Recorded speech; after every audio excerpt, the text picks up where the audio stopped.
Saudara sekalian di rumah, hari ini kita merayakan pesta sekalian orang kudus 1 November.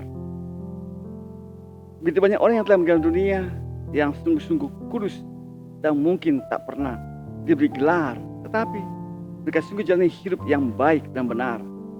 Dan gereja mendoakan mereka, merayakan mereka pada hari ini.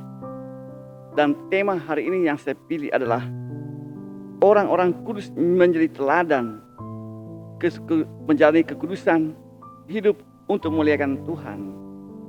Ya, terus sekalian, dalam bacaan hari ini Yesus menyapa manusia dari berbagai kalangan, yang miskin, yang berduka cita, yang lemah lembut, yang lapar dan haus akan kebenaran, yang murah hati, yang membawa damai, yang dianiaya, khususnya mereka yang tak beruntung disapa oleh Yesus hari ini dalam Injil Matius bab 5. Yesus menyebut mereka berbahagia. Mereka ini berbahagia oleh karena tidak mengikuti dunia ini, tidak mengikuti tarikan dunia ini.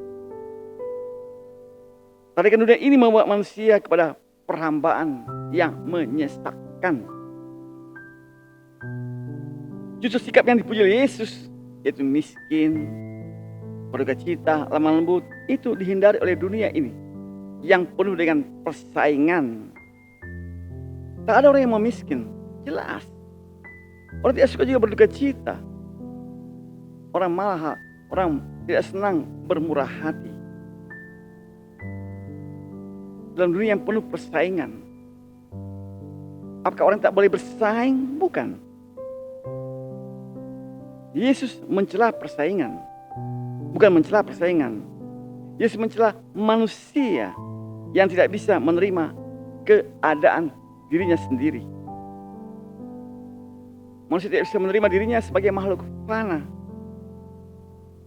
Dan karena itu Yesus berkata dalam sebuah perumpamaan ketika tentang seorang kaya yang membangun lumbung begitu besar untuk seluruh hartanya, hasil panennya.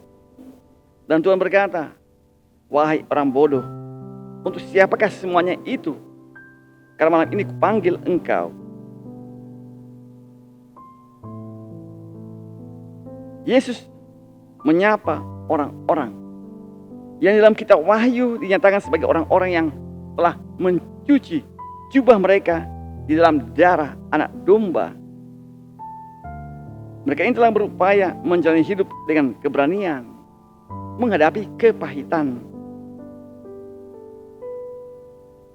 Yesus tidak melarang orang bersaing, tetapi terutama adalah mengajak orang untuk menerima keadaan hidup. Keadaan hidupnya harus mampu diterima dan jalani dengan penuh keberanian dan keteguhan hati. Dan tidak berupaya untuk bersaing dengan sesama untuk hal yang duniawi. Persaingan untuk hal yang duniawi menjatuhkan manusia pada hegemoni, saling ingin menguasai sesamanya manusia. Dan ini membuat orang saling berlawanan, saling menelan. Orang yang terima hidupnya menyadari bahwa persaingan itu pada ujungnya membuat orang saling menelan, saling memakan, mengerkah.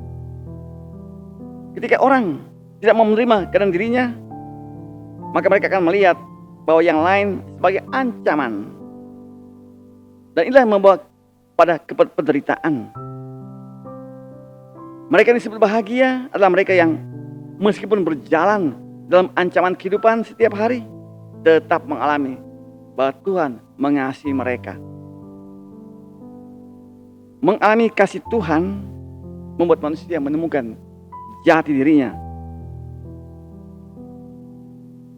Manusia demikian akan mewartakan nilai luhur manusia. Bahwa manusia perlu dihargai. Dan keluhuran manusia ini nampak dalam mana? Akal budinya. Akal budi mengarahkan manusia melihat lebih mendalam kehidupan dan menghargai kehidupan itu sendiri. Dan bisa melihat bahwa kemanusiaan itu kudus. Karena dari Tuhan datang kemanusiaan, bukan milik kita. Dan nyata dalam firman Tuhan sendiri, dalam kitab Kejadian dikatakan, mari kita ciptakan manusia menurut citra kita. Manusia yang berakal budi akan sadar bahwa dirinya memiliki kekurangan, dan karenanya tidak akan menghakimi sesamanya. Dia mampu melihat perbedaan, tapi terima perbedaan itu. Dan bahwa setiap masalah diurus oleh hukum, karena dia manusia berakal budi. Hukum yang mengatur segala hal. Dan dia juga akan menyadari bahwa dia punya tanggung jawab. Dan tanggung jawab itu dilaksanakan dengan penuh cinta. Kendati mengalami namanya kepahitan hidup. Hidup bagi dia adalah memiliki pengharapan. Bukan keputusasaan, ada pengharapan. Dan ini yang memberi dampak bagi kehidupan kebaikan dunia ini. Bahwa ada pengharapan. Memancarkan kasih Allah dan gairah itu adalah menghargai kehidupan sebagai sebuah anugerah. Mereka seperti pohon yang bernyala dan tidak mau terbakar. Mereka memancarkan kehangatan, memancarkan terang, dan menarik orang-orang untuk datang kepadanya. Ada gairah yang ditampilkan oleh orang seperti itu. Gairah hidup. Dan tujuan dari segala itu adalah dari apa yang dilakukan, bahwa memuliakan Allah, bahwa nama Allah semakin dimuliakan oleh apa mereka kerjakan dan lakukan. Dan mereka lakukan dengan segenap hati, dengan segenap akal budi, dan itulah makna dari hidup. Melakukan segala hal dengan penuh tanggung jawab dan setia, penuh kasih. Saudara, dunia sekarang memang membutuhkan orang-orang berkualifikasi kekudusan. Apa itu? Ada 4 hal. Yang pertama, bahwa hidup itu penuh pengharapan, bahkan di tengah kepahitan. Yang kedua, bahwa selalu penuh cinta dan tetap setia dalam melakukan tugas yang dipercayakan kepadanya atau yang dia harus lakukan sebagai kewajibannya. Dan yang ketiga, tidak akan pernah menghakimi dan sangat menghargai perbedaan. Dan yang keempat, menggunakan akal budi dan hati karena memuliakan Tuhan Sang Pencipta. Itulah kualifikasi kekudusan yang perlu dipunyai manusia pada zaman ini. Itulah relevansi kita merayakan pesta sekalian orang kudus hari ini, 1 November.